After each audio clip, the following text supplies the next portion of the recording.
Blog Talk Radio. The most insightful and thought-provoking show on radio. Real, unrehearsed, and impactful interviews that encourage critical thinking for finding solutions for life's experiences. Our goal is to help others be more, do more, and have more. This is the Abundant Solutions Hour with your host, Gregory Turner.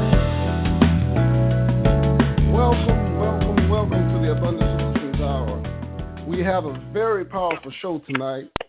Today is Wednesday, March 14th, and I'm telling you now, if you're listening, please have your note and pens available, because what you're going to hear tonight will change your life.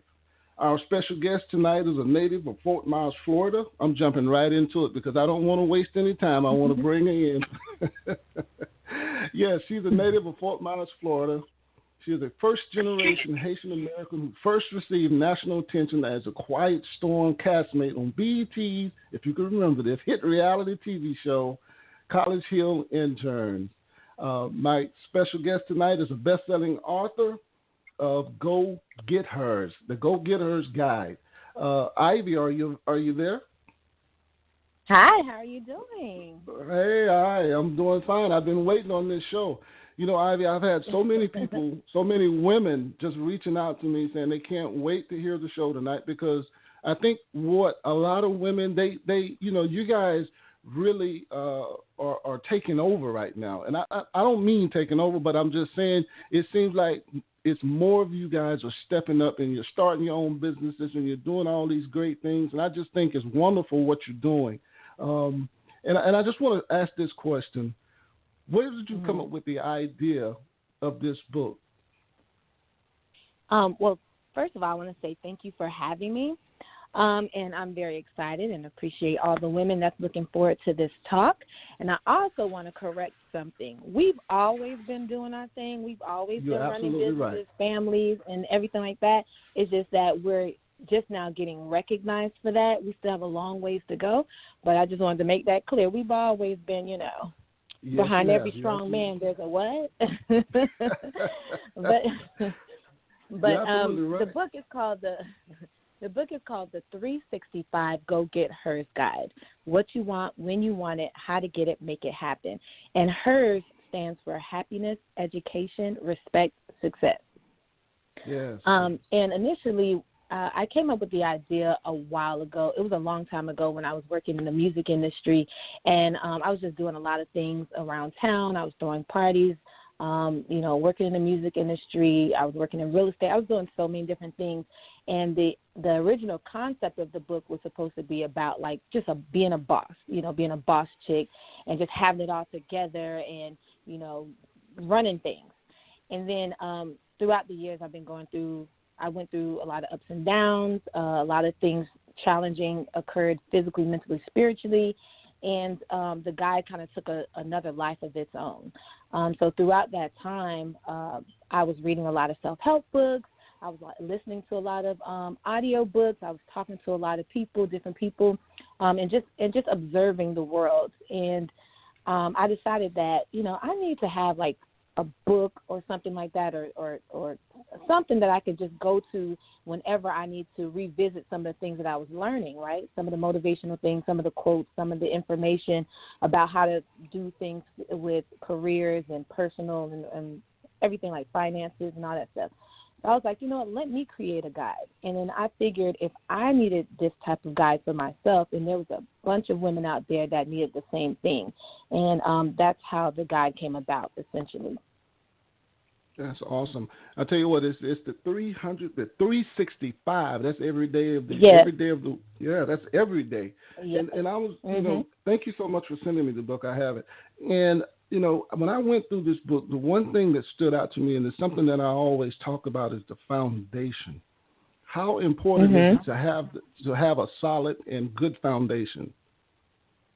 It's very important, and some people, like I mentioned in the book, are lucky enough to be born with a strong foundation, but many of us aren't. And so it's really about us recognizing that and trying to formulate one for ourselves, regardless of where we are in our lives, regardless of our age, regardless of our creed or whatever, where we come from, where our families come from, we have to figure out what our own foundation is. If there's something that can, you know how they say when you build a house on solid ground as opposed to building a house on water or whatever. Right. It's very important that we figure out what our foundation is, how strong it is, and what we need to do if it isn't strong, what we need to do to make it stronger. And that could be physically, mentally, spiritually, financially, or whatever. We just have to figure out what that is for us and how we can continue standing on solid ground so that we can grow as individuals. I like how this book, it is really a guide. It takes you from A to Z, and it's all about the happiness. I'm reading through the chapters. And another thing that just really I want you to touch on is the purpose and the vision. Do you think that those two things are lacking when you have people that are trying to start businesses, that they think themselves out of it? They come up with a good idea, but they don't stay with it because they feel like they're not worthy or they're not valuable enough to do this. Yeah, and I do too want to make sure that people know that it isn't just for people that have businesses. You can be a mother, you can be a student, you can be have a 9-to-5, you can be an entrepreneur, you can be famous, you can be just a regular person. But it repeat your question because I got into a tangent. The purpose and the vision. I was saying, do you think those things are lacking? Do you think they're lacking? I don't think that purpose and vision are lacking. I think there's a reason why people do the things that they do. I just don't think people take enough time to identify it. When it comes to in life in general, it is important to know why you're doing something, but I feel like naturally we do things. There's a reason why we're doing them. We might not want to admit why we're doing certain things, because some people start businesses is not really to start a business. It's because maybe they like the title. Maybe they like what, maybe I can say that I'm an entrepreneur, so I don't have to work this 9-to-5 and I'm working on, following my dreams. Or they want to be successful and think that being an entrepreneur or whatever is the way to be successful because they're trying to prove something to other people. My whole thing is you got to know what your purpose is in everything that you do, identify it, recognize it, and don't be ashamed of it and push forward. If you want to do certain things in like on social media or want to be an actor or whatever because you want to be famous, then say that, because some people will be like, oh, you don't like the craft. You just want to be famous to some people, and they take offense to that. So I'm like, if that's what you want, then that's what you'll get there quicker if you identify it, recognize it, accept it, and move forward with it. Awesome. In that. And it is important, too, to, like, with a purpose, to have a vision. It's great to see the end result of things, and then you want to know why this end result, and what do I need to do to get it? So you need to have a vision so you can set goals, and that's another chapter in the book. So you can find steps to get there instead of just seeing this big old vision and you don't know how you're gonna get there. And you're running around here aimlessly. That's not good for you or anybody else around you. That's so true. And, when you're dealing with the trials, we all go through trials and tribulations. And one thing I do like the fact that you said this book is just not for people that start in businesses. This book is for anyone trying to do anything. They're just trying to get it. And when you're going through those trials, and when you're just starting out and you're trying to do this thing that you love, and you feel that this is what you're supposed to do. When you start having your trials, how did you hang on, and how were you able to just stay in there, stand in there firm, and fight for what you wanted? Because I knew everything is mental. I just knew that, and maybe it is subconsciously was from self-help books or workshops or seminars. I just knew everything was mental, and I knew that even in your down times, you got to continue to feed yourself mentally. And that's why when I went to YouTube, I would always look for motivational stuff. When you're feeling some kind of way, I always listen to gospel music or watch like sermons on YouTube or television. I would listen to like motivational songs, like I would go, if I couldn't find something on the radio and if I couldn't find something on my phone, I'd rather sit in the car silent and kind of be in my thoughts. So I just knew that everything was mental and that this too shall pass.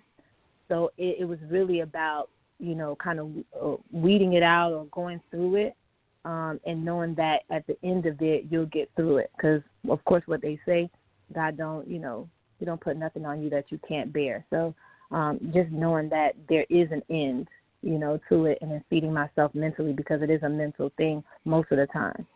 Yes, and with the mental piece, it's so important. The mental piece of when you're going through this and you're trying to do it, this first one about happiness, you have a quote. Mm-hmm. Happiness is a choice waiting to be chosen. Choose abundantly. You know how some people say, well, you have a choice to be happy. You have a choice to be sad. But, I guess some people really can't separate the two and figure out, okay, how do I be happy? There's a lot of people out there that are just not happy, but they should be, and they don't really understand how to choose that. What would you say? I think because people focus on how to be happy and they're not looking at what's making them sad. So I think you have to tackle what's making you sad. Why is it making you sad? And what can you do to change that? And then that'll get you to happy. Instead of focusing on how I can get happy, look into what is making you sad and try to deal with that first. And that way, hopefully, you'll know every time that comes around, or that feeling or that thought or that person or whatever comes around, you'll know how to handle it and you'll know how to put yourself into a more, happy space. Yes, I like that. I like that. That quote is very, very powerful. I highlighted it, and I ever since you sent me this book, I read that every morning. I read that quote every single morning. Because, it just life experiences, those things happen, and you may have somebody in the hospital, somebody that you love that's sick somewhere that's going through, and you're trying to grind and do your thing, and you're trying to be happy for yourself, but it's just a struggle for me. I'm not gonna lie, it's really a struggle for me. And this book is really, really helping me with my everyday life. And I was just looking over the character part. I don't think a lot of people really understand how important character is. I just love the way that you have everything just lined up in this, and it's just so important. Can you speak on that character thing a little bit? Yeah, you know how they say it's not about what you do. It's not really about what you do to somebody. They'll always remember how you made them feel. Yeah. And usually character just comes from within. That's like, it's almost like even everybody kind of goes with that philosophy. Even street dudes, like his character, his morals and whatever, they'll always be like, this is the code, this is your code. Like when street guys talk, they talk about code, or girls will talk as girl code, is girl code. That really is character. That is how you are naturally, regardless of, at the end of the day, this is who you are. And that's usually what people remember, and that's an important thing to recognize. Like when you do something, when you're constantly doing something and you're getting like a negative response from other people, you got to see what it is that you're doing and where it's coming from. Like, is that because of your natural way of being and doing things? And that kind of comes from your character, it comes from your morale, it comes from like, some of it can derive from your original foundation as well, as how you was brought up, where you was brought up, the people that were around you, your influences, that can influence your character too. But what people have to recognize, and that's when I kind of break down, like they say, the Bible gives us everything that we need to know, how to live our life, you know what I mean? And the fruits of the Spirit is one of those things, and that really is a foundation for developing your character if you feel like your character isn't intact, Yes. So, I mean, it's very, very important, and we kind of all go by these codes anyway. I just don't think people, recognize that. Yes. When I put two of your videos I put out there on Facebook, and some people had already, they saw it, and this one girl called me and she said, Greg, this young lady, Miss Box, she looks so confident. and and everything that she's doing, and she's this boss. I mean, she's just like really doing it, and I'm really into what she's saying. Everything that she's saying it with a force that, you know, she really believes what she's doing. And I said, well, yes, you know, she's been on television. She's done this stuff. She's been in front of the camera. She's made music videos. And with all of that, confidence is so important. But also that's what's important, too, is believing it. And my question is, when you were on television, or before you were on television, on the show, when you, I guess you had to go in and try out for it or whatever, do the role, were you confident enough then that you felt like this is the way for you? You just knew you were going to get the part? I didn't know if I was going to get the part, but I was confident in the audition process, you know, and I did break the audition process in the book, but I was confident in the audition process for some reason, because I was just like, you know, like I said, I was doing my thing, you know, prior to working in the music industry. You know, in college I was involved on campus, and then after that I was working a really good 9-to-5 job.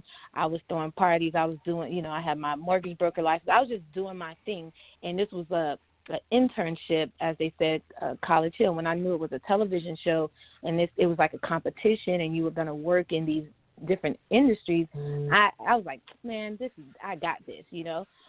But I'm human. We're not always confident, because I was confident going into the auditions, and then I got selected to be on the show. But when it came to taping that show, my confidence level went down, because I was like, that's when reality TV got real, because I was like, hold up.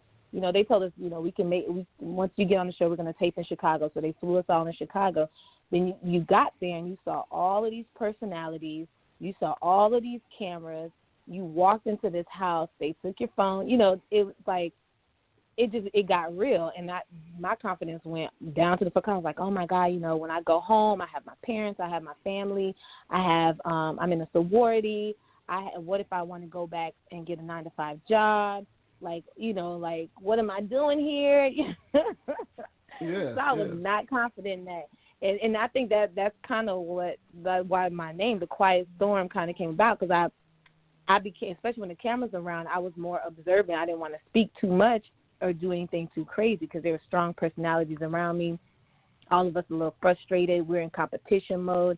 So I was like, I don't want to do nothing to look stupid. But when I got into competition mode, then that's when my confidence would get up, because I'm like, I'm in this. I know this space. You know, I can do this stuff. You know, I can do presentations. I can throw events. I can do all of that stuff.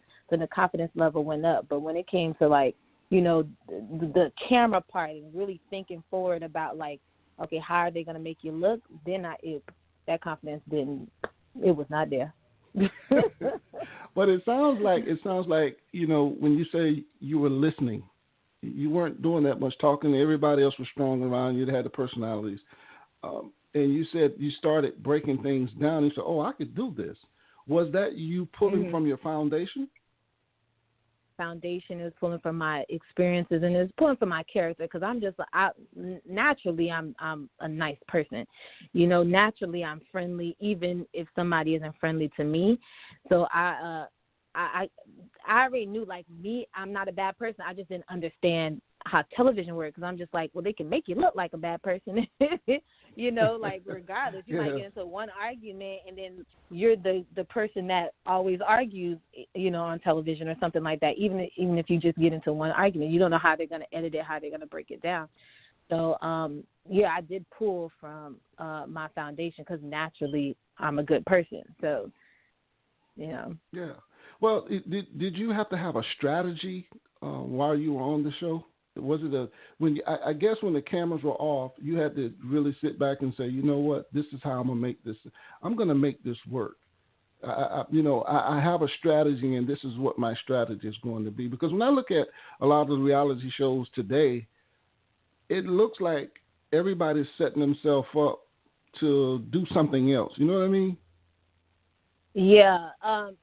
Not back then, because this is almost 10 years ago. So the reality television was a little different. You know, if I was on the show now, it would be a totally different thing. it would be more strategic. You'll have a lot more stuff set up. You might play something a little bit more extra than you naturally would. You would play more for the camera than you would just doing your own thing. So back then, it wasn't really a strategy. It was like more, okay, you're on the show, you're doing your thing, just do it well and show out that way. But we weren't really playing for the cameras. We were just really being ourselves. I think nowadays people more so play for the cameras.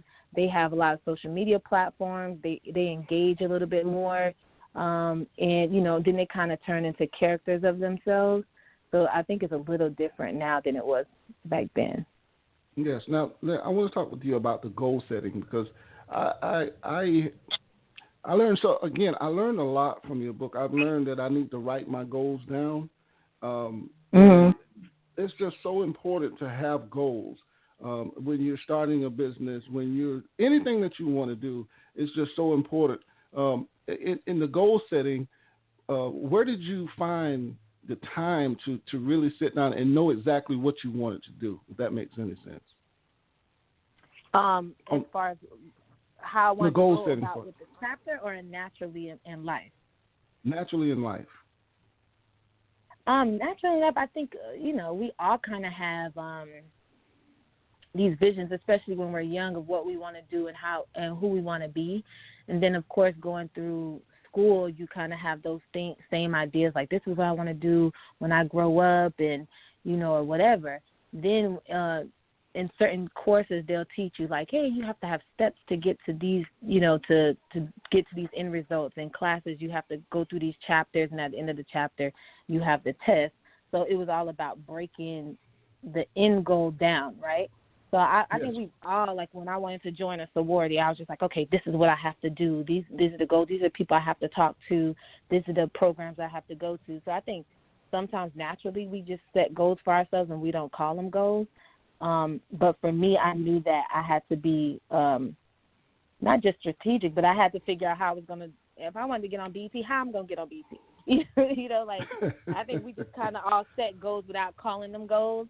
But, with the book, it was kind of making it more, it kind of laid it out a little bit more. This is how you can write those goals, and this is how you can get to the business of actually accomplishing those goals to get to that end result. Yes. Now, with the book and everything else that you have going, how in the world do you find time to do all of this?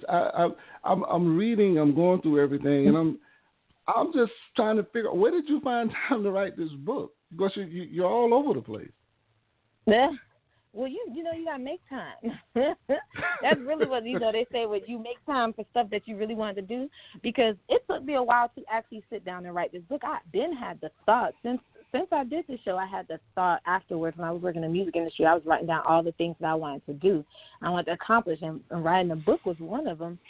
And it's just that I never really made time for it. Like, I was doing everything, and then after a while, you was like, who am I to write this book? You know what I mean? Like, what am I going to talk about? How am I going to do it?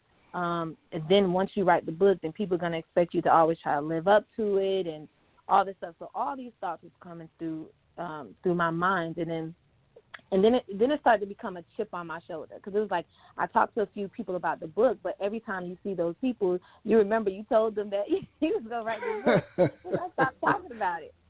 Then I was like, okay, but it became because I knew it must have been something that God wanted me to do, because He kept putting it in my face, and He kept reminding me that I needed to do it. And then when I actually was like, okay, I'm going to do it, because I attempted a couple of times, but at this point in time, 2016, at the end of it, like October or something, I was like, okay, fine. Something told me, like, you just need to do it. And I sat down, and then words were just coming out, like, it was easy. It wasn't like before when I sat down, tried to write, you spend 2 hours staring at the screen and you ain't write nothing. This time It was like it was coming out. So I guess it was timing, maybe divine intervention. I don't know. I guess now was the time that I was supposed to write it. That's awesome. I tell you, when God gives you something, He doesn't hold back. He'll give you the beginning to the end. And when we try to do some things, a lot of times on our own, we can't. It's like, wait a minute, I can't come up with these words. Okay, well, maybe it's not time for you to do that yet. And I also Yeah. Now, I think with the, I love the part about the overcoming procrastination. I think a lot of us, I know about that. a lot of us struggle with that.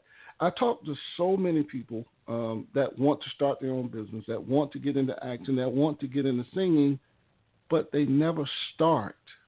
And they actually can do it. I mean, I've seen them. They can actually do it. But what do you think the root of this procrastination is? Do you think it's just the fact that they're afraid of failing or afraid of being successful? What do you think it is? There's a chapter about getting out of your own way. Sometimes we get in our own ways. We think, we overthink things. Because I remember even when I was procrastinating and writing the book, like I had wrote so many different indexes. Like I was like, let me talk about this, let me talk about that. And at one point I had like 40 different titles, and I was just like, come on, you ain't gonna write about all this stuff, So like some things is like, okay, once I write this book, everybody's gonna everybody's gonna know. And what if I fail? Then it's like, oh, what if I succeed? Then I'm gonna have this responsibility. And I think a lot of people have those thoughts, like the fear of failure. They might do something. Now they're putting themselves out there. They're stepping outside of their comfort zone, and now that's opening the door for judgment for them. Then it's like, okay, what if I succeed? Am I prepared for this? Am I prepared to put myself out there? Am I prepared for what's going to come, these speaking engagements or this money or, haters or whatever people like to acknowledge? So it's some of everything. And then sometimes we just overthink it, or we think that we're not skilled enough for it. But like they say, the universe makes room for your talents. And then sometimes once you start, that's when the doors will start to open for you. Or like God already knows where he wants to send you. He's just waiting on you to make the first move. And I just think that we just kind of overthink things sometimes, and we psych ourselves out of it on either ends, whether it's fear or of failure or fear of success. I'll tell you what, you're hitting on a lot of points, and a lot of people are texting me and they're sending me messages on the internet, and it's just awesome because what you're hitting on is so important. You know how people have these things, this is how I did this, but they really don't go through the way that you're doing it. This is really detailed, and it's a really good blueprint to anything in anybody's life, not just for women but men as well. This thing is so detailed, and you're talking about discipline and how important it is to be disciplined. I guess when you're trying to do what you're trying to do, or anyone, you have to sacrifice some things. And I know you sacrificed some days of not being able to do certain things because you were trying to do this book, or you were trying to, or not trying, you were actually doing these things, everything that you wanted to do. This discipline part, was it tough for you to say, I can't do this right now because I'm on this show. There's certain things I can't do, so I have to be disciplined enough to stay on course and not get distracted. The discipline piece for you, was it tough? No, not too much. It depends. Like discipline for me, it ranges from depending on what I'm doing and what factor. Working out, I'm not disciplined at working out. I need to be. But when it's something like, for me, writing this book or putting on an event, like if it's something that I really want to do, then it's not hard for me to be like, no, I can't go out with y'all tonight, or I'm going to stay in the house and work on 3 chapters before I do anything else. When I'm really trying to do something, if I'm planning an event, like with my nonprofit, I'm doing a youth empowerment workshop for the first time in Fort Myers. So I'm more disciplined. Okay, I got to set these things up. I'm not in this city, so I have to really stay on top of things. I have to really, make Excel spreadsheets to make sure everything's organized.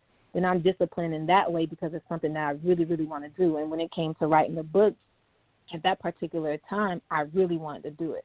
So saying no was not an issue. But like if it's, whether I'm going to go to the gym or go out with my homegirls, most likely I'm going to pick going out with my homegirls because I'm not disciplined in that area yet.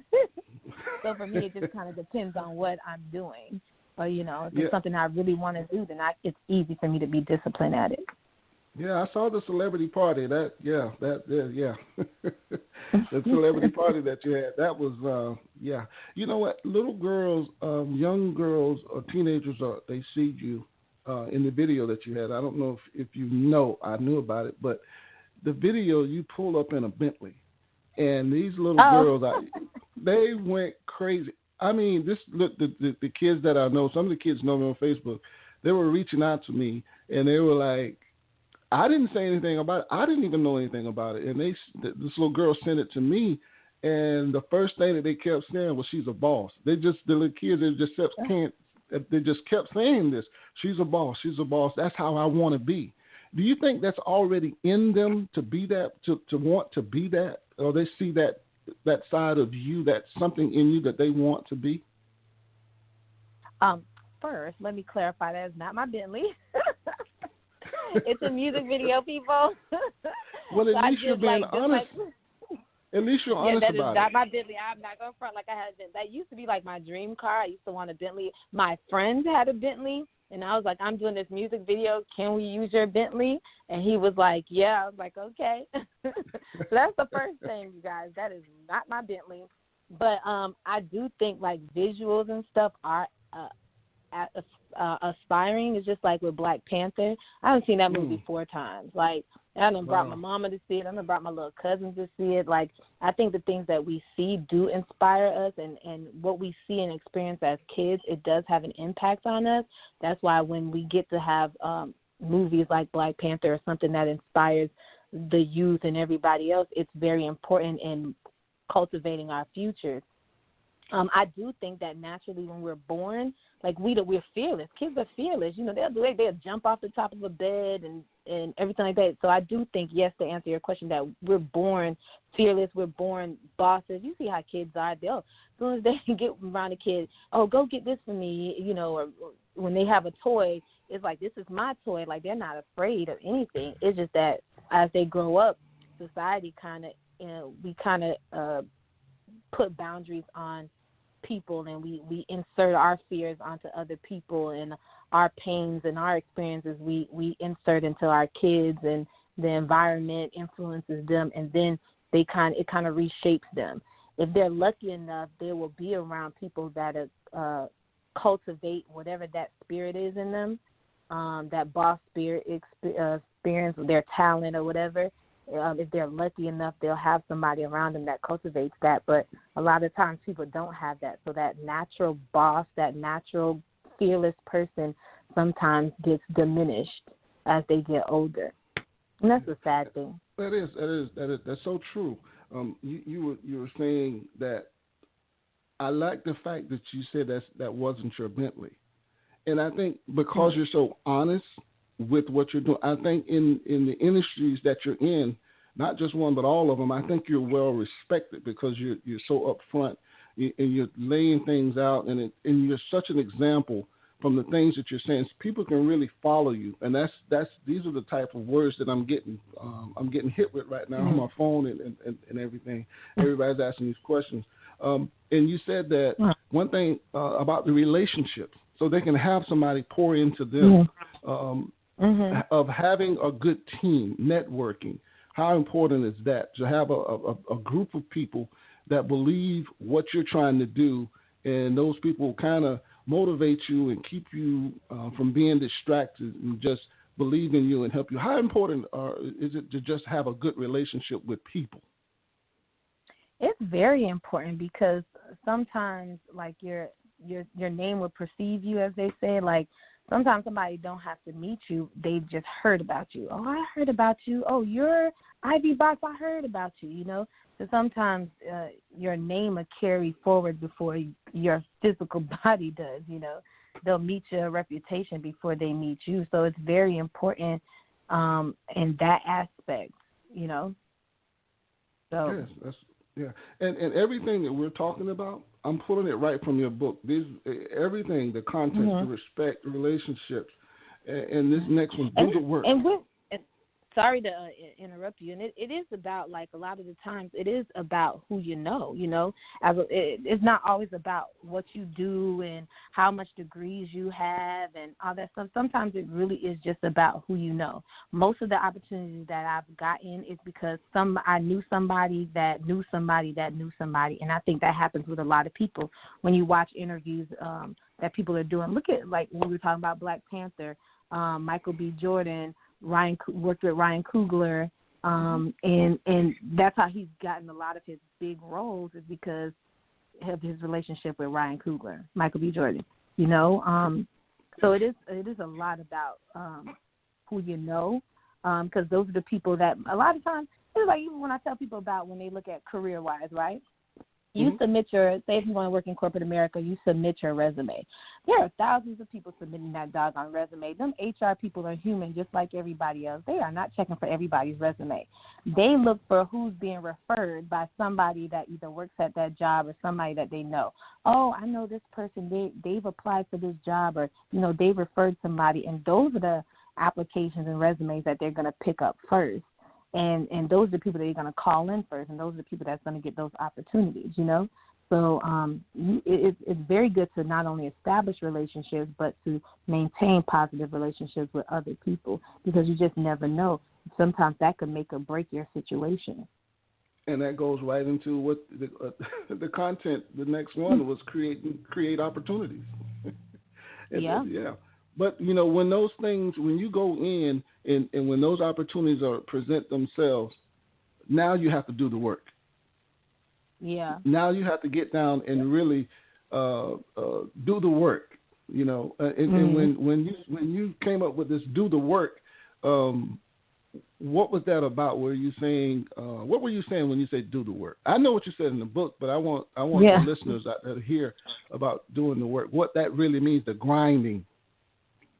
Yeah, make it. Sometimes we do, we're all guilty of it. We'll sit around and wait for something to happen. But, like, how long, like I used to always say, if you don't make it happen, how long are you willing to wait?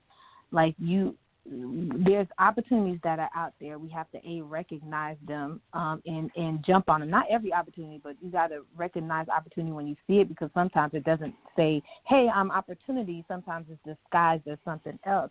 And then once you get that opportunity, you have to do the work. It's not going to just, even when people say overnight celebrity or overnight success or whatever, usually those people have put in work. It was just like, oh, they got discovered on YouTube. No, they had to record the YouTube, the thing had to be recorded. It had to be uploaded. Somebody shared it. Like, you know what I mean? Like, there was work that was going, and then once people had recognized you, now you got to go and perform. You got to do interviews. You got to do all of this stuff. That takes work. You got to hone your skills. You got to practice. You got to, do all of that stuff. So it takes work. And then if you just so happen to get lucky and you get discovered, if we're talking about celebrities or overnight successes, once you get into that position, for you to maintain it so that you're not that, just a 15-minute of fame type person, 15-second of fame type person, you're going to have to work to maintain that. You got to stretch it out. Like, you use the Kardashians as an example. Like, they had to put in work and to maintain this attention business that they got, and put in work to cultivate it, to turn that into money and all the other experiences that they had, and staying relevant. It takes work. In business, it takes work to maintain your business, to always get maintain clientele and reaching out to customers and making sales and creating products and all of that stuff. Oprah's still out here working. She's a couple billion in. Yeah. If Oprah's still working, you guys, we got to still work.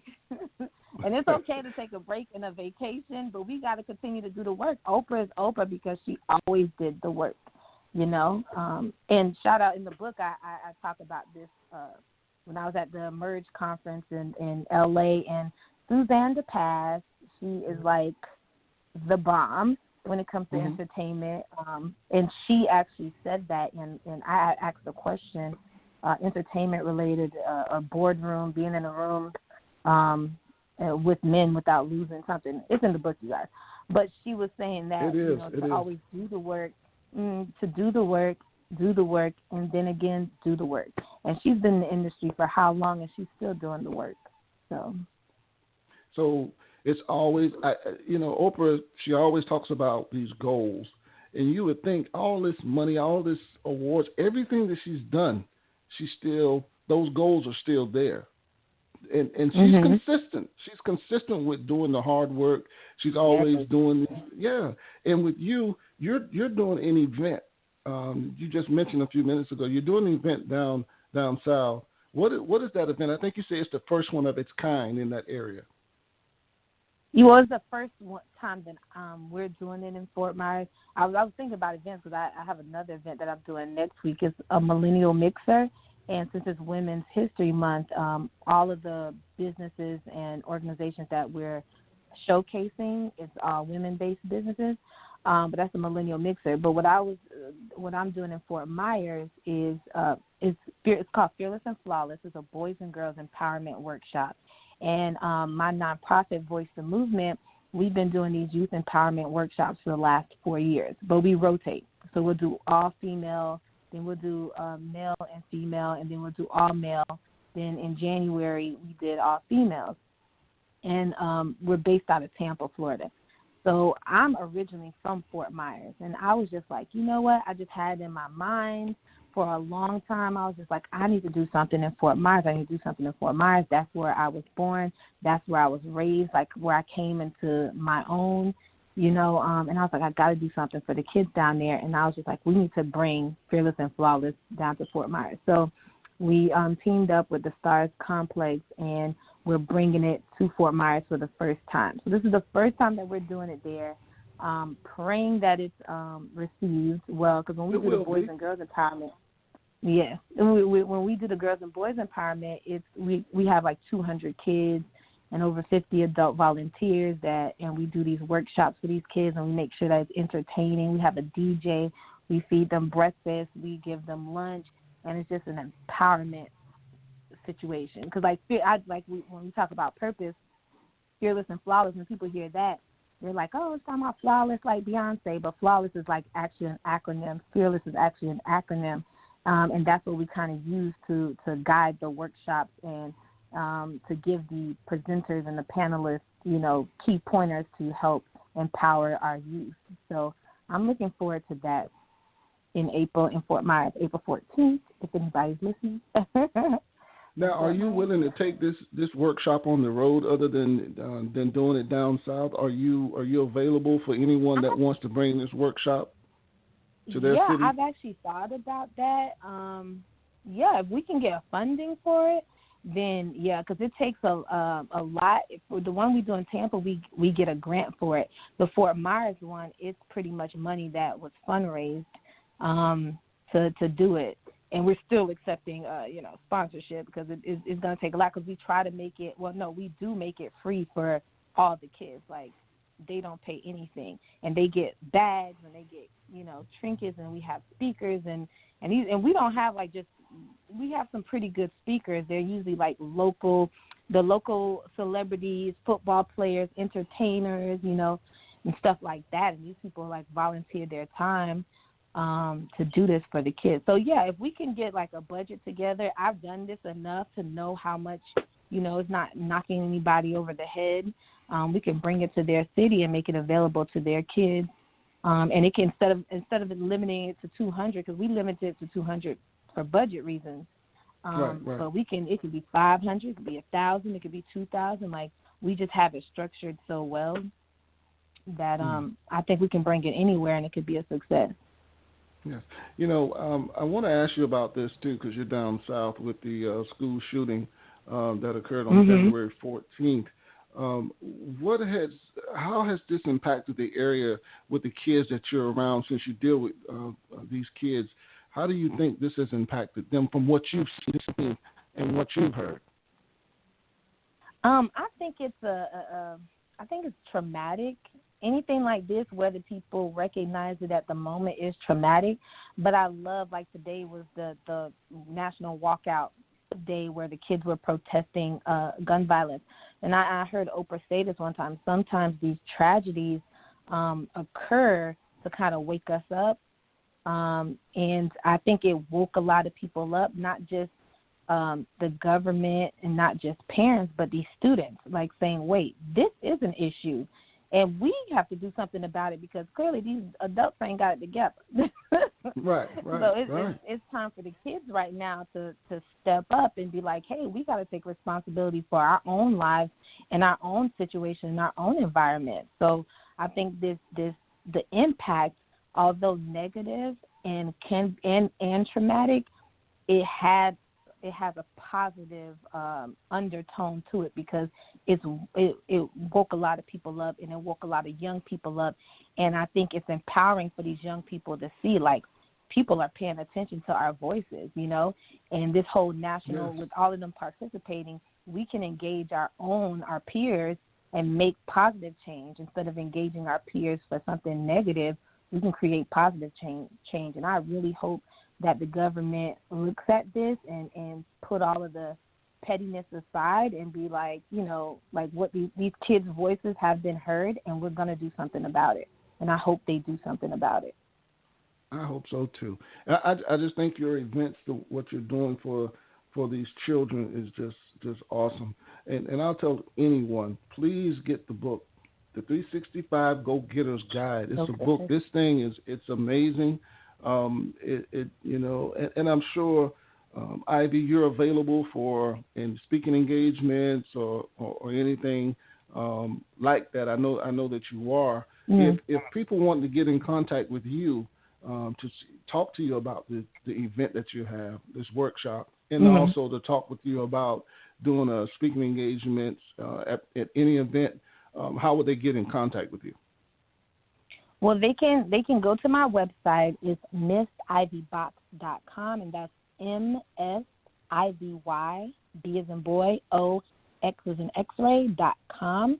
And I'm Miss Ivy Box on all my social media platforms, so Facebook, Instagram, Twitter. They can DM me, and they can email me or send me a message through my website in the contact section. So, yeah, missivybox.com and Miss Ivy Box on all social media platforms. Yes. Now, I just got a text message from a guest. I don't know who they are, but they're asking me about this. Get out of your way. Get out of your way. How do I get out of my own way? She says she's such a procrastinator. She's afraid to start, but she knows she has the talent, but she's having a problem starting. And she wants to know, how can she get out of her own way? Well, the greatest thing is that she recognized that she's in her own way, because a lot of people don't recognize that. They don't know that they're the problem. They think everybody else, they think their finances is the problem, but they don't realize that they're the problem. And I commend her for recognizing that. And procrastination is one of the biggest things, one of our biggest hurdles. And the only thing that can get us going is if we start. That's really the simplest way. Whatever you want to do is just start doing it, and then get into that habit of doing it and keep doing it and keep doing the work, and you'll eventually accomplish it. And you're on your own timeline. Don't race nobody else. Like sometimes they say you compare your chapter 5 to somebody's chapter 20. And you're like, why am I not here? It's because they had chapter 20, honey. You only have 5. Stick to your chapter 5 and be proud of your chapter 5, okay? And that's really what people have to recognize. And that's one of the big things about this book, is about defining your happiness, education, respect, and your success for yourself, and not allowing anybody else or society to do that for you. So you're on your own time limit. If it takes you 10 years to accomplish that, it took you 10 years, and you should still be proud of it, okay? That's so true. Her, just start. You know what you want to do it, and keep doing the work, and you'll accomplish it. Yes. Now, the second thing, too, the fear piece. I hear so many people, oh, my goodness, fear. They have these great ideas. Here, sometimes I do a lot of paperwork for people that want to start their own business. I always push that. And we do the paperwork. Then they go down to the Secretary of State and they file their paperwork. And when they get it back, they have a copy of, and it's official. it scares it scares a lot of people. They're like, I wanted to start this business, but now I'm just afraid. And they just break down and they tell me that. And it's almost like I have to coach them and say, okay, this is your dream. This is what you wanted to do. You know, speak on that fear thing. Ugh, I hate fear. Like, at the end of the day, when there's something that I didn't do or didn't accomplish that I wanted to do, at the end of it, it was fear that stopped me from doing it. And what people have to do is make fear a real thing, like a person, you know. And every time you see it, people that recognize haters, I don't like to recognize haters because I think if you recognize that, you're going to continue to have them. But it could be a hater that every time that fear pops up, that's that motivation for you to keep going, to actually do it. And then once you actually do whatever it is that you are afraid of, then you're no longer going to be afraid of it. I heard Tupac, the greatest rapper of all time, he would say like, if he was afraid of something, like if he's fearless, and he's fearless because, like, if he was afraid of an individual or if he was afraid of doing something, he would do it, and he would, you know, do it really well, and he would face whatever that fear was until he's no longer afraid of it, and then he's no longer afraid of it. So with the thing that we're afraid of, we need to do it, and that way it won't be scary anymore. It was just like when you're a kid and you was afraid of the dark.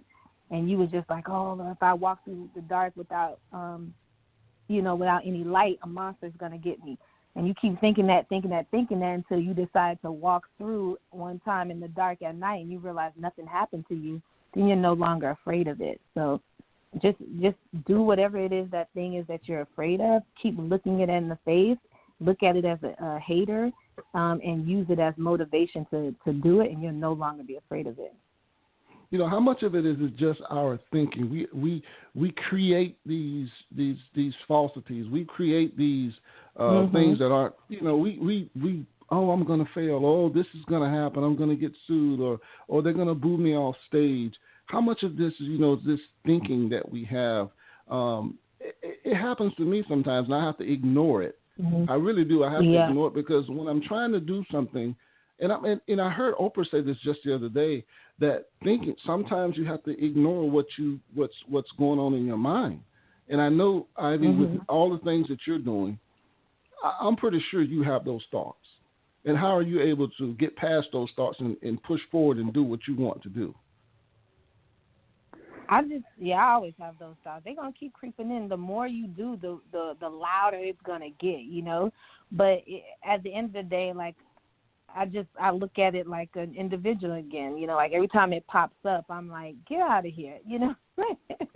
Get away from me. Like, stop talking. Like, okay. Or I will look at it from a spiritual aspect. Oh, that's the devil trying to stop me from being great. You know what I mean? Like, that's the devil trying to stop me from being great. And then that gives me more of a motivation to keep pushing forward, you know, and not let it hold me. But it is a mental thing because it all is running through your mind. Like, once you can tackle the mind, then anything is possible. You see these crazy things some people accomplish, and just the thought of it would have made you, like, cringe, but because they just knew and believed in themselves, they got it done and they accomplished it, and you know, they was able to jump off of, I don't know, Mount Rushmore, who knows. But, you know, they were able to do something crazy, jump out of a plane, because they just knew they could do it and they knew nothing was going to happen. And even if something does happen to you, like, you know, if you fail or whatever, like, who cares? These days, everybody, you know, like, you hear all these stories. Before, people used to hide their failures, but now, you know, you can Google, like, how I lost my job, how I lost all my money in business, how I got sued. Like, you see everybody's failures, and it's like, now you use those failures as a teachable moment.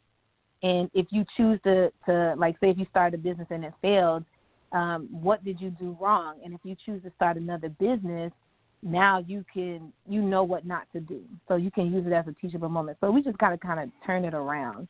Like, don't focus on the negative part. Try to find the positive thing out of it. If we're embarrassed, you get embarrassed for that second. After that, people going to forget about it because there's so much going on in the world. So don't even worry about that, you know. So we just got to turn it around and keep on pushing forward.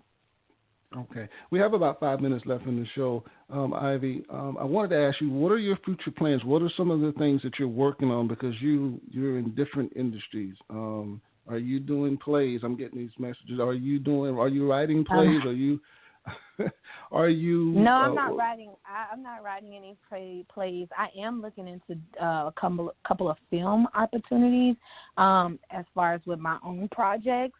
That kind of, like when I said, once you start something, the universe makes room for your talent, and once you start, the doors start to open. So I am looking into film, so some opportunities came in, in that realm for creating. So I am doing that, and we are working on a book tour. It'll be like I'm teaming up with another motivational speaker author, a male. By the name of J.R. Rivera. We're putting together a book tour on the East Coast, and then we're going to see how that builds up. And I'm just continuing to do work with my nonprofit and some events here in Florida and in other places, because we are venturing out with a lot of things that we're doing because it's catching on. So, and the sky is not the limit. So any opportunity that's favorable, any opportunities that I feel, is aligned with my purpose and what I'm doing, then, I'm open to take those on. So anybody out there in the universe, if you want to work with the girl, if you want to sponsor anything, if you want to, donate to our nonprofit, if you want us to bring anything to your city or your event, if you want us to speak, just let me know. And anybody that's interested in doing any of these things and you have questions, just let me know. Hit me up on social media. Hit me up on my website. I'm usually very responsive when it comes to that. And, yeah, make sure you stay on top of MissIvyBox.com and Miss Ivy Box on all social media platforms, and let's connect. I wanted to ask you, we have about 3 minutes, I wanted to ask you about your nonprofit organization and the programs that you're offering right now. I think with everything that's going on right now, it's the timing of your nonprofit organization is probably in a good place right now, because there's a lot going on. The summer's about to come, and what kind of programs are you guys have planned that's out there right now, and what programs do you want to add? Well, our Fearless and Flawless Youth Empowerment Workshop, and my that's one of the main things that we do, and then we do. Our nonprofit does collab with other businesses to put on the Millennial Mixer, which is like a small business, entrepreneur, socialite networking mixer where we support small businesses, mainly minority businesses. But our nonprofit isn't just focused on kids. We've been doing a lot of things with kids because we're so small right now, and that's one of our big targets. But we love, our mission is to improve the quality of life of men, women, and children through health, education, arts and entertainment, and technology. So just introducing individuals into those fields and those areas, which science and technology, the whole STEM thing is really big right now. So any opportunities in that, and just introducing that to underserved communities is what our overall goal is. And we're big on collaborating. We don't have to curate an event from scratch ourselves. Like, we can collaborate with other people. If we find funding and stuff like that, like Candy Cares, they're providing a bunch of packages to college students, and we donated some stuff and some gift cards and stuff to those organizations. So collaborating with other organizations and nonprofits is another goal of ours as well. Awesome. Yeah, I think the service that you're providing is so needed. And if to those that are listening, please get the book. Please get the book. Yes, I'm telling you, 365 Go Get H.E.R.S guide. This thing will change your life. I'm telling you, it's laid out.